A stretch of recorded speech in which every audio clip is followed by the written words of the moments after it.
السلام علیکم ورحمۃ اللہ۔ آج ایک بہت اہم مسئلہ آپ کے سامنے پیش کرنے والا ہوں، اور وہ ہے قبروں کو بوسہ دینا، یعنی قبروں کو چومنا، کیا یہ جائز ہے یا ناجائز ہے؟ اس میں سلسلہ عالیہ سیفیہ کے جو اکابر علماء مشائخ ہیں ان کا کیا موقف ہے؟ آپ کے سامنے اب پیش کرنے والا ہوں مرکزی استانہ عالیہ سیفیہ فقیر آباد شریف لاہور، جو کہ حضرت قطب الاقطاب مجدد دوران اخندزادہ پیر سیف الرحمن مبارک رحمہ اللہ کا خانقاہ ہے۔ وہاں سے جو اس بارے میں پیغام نشر ہوا ہے، جو وضاحت نشر ہوئی ہے، ان کے چینل سے آپ کے سامنے پیش کرنے والا ہوں۔ اور اس میں ان لوگوں کے جو لوگ پروپیگنڈا کرنے والے لوگ ہیں، جو یہ کہتے ہیں کہ سلسلے سیفیہ والے قبروں کو سجدہ کرتے ہیں وغیرہ وغیرہ، تو ان کے ان بیکار اور فضول جو جھوٹ پر مبنی پروپیگنڈا ہے، یقیناً جو پروپیگنڈے اکثر جھوٹ پر مبنی ہی ہوتے ہیں، تو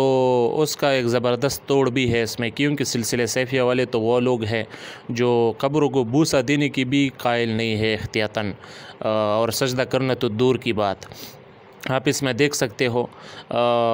آپ کو پہلے یہ بتاتا جاؤں کہ اولیاء کرام یا بزرگان دین کو بوسہ دینا، ان کے قبروں کو بوسہ دینا تبرک کی نیت سے، یہ اگرچہ جائز ہے، اور اگرچہ عوام کو ان کا جواز نہیں دینا چاہیے، عوام کو یہ نہیں بتانا چاہیے، ان کو منع کرنا چاہیے، لیکن اگر خواص وہ تبرک کی نیت سے بوسہ دے تو جائز ہے، لیکن احتیاط اسی میں ہے کہ نہ دیا جائے۔ اور مولانا احمد رضا خان بریلوی صاحب کا بھی یہی موقف ہے، وہ بھی اس سے منع کرتا ہے فتاوی رضویہ میں کہ قبروں کو بوسہ نہ دیا جائے، اور ہم بھی اسی پر ہے کہ قبروں کو بوسہ نہ دیا جائے۔ تو چلو آئیے سنتے ہیں سلسلے سیفیہ کا موقف۔ قبرستان میں آؤ گے،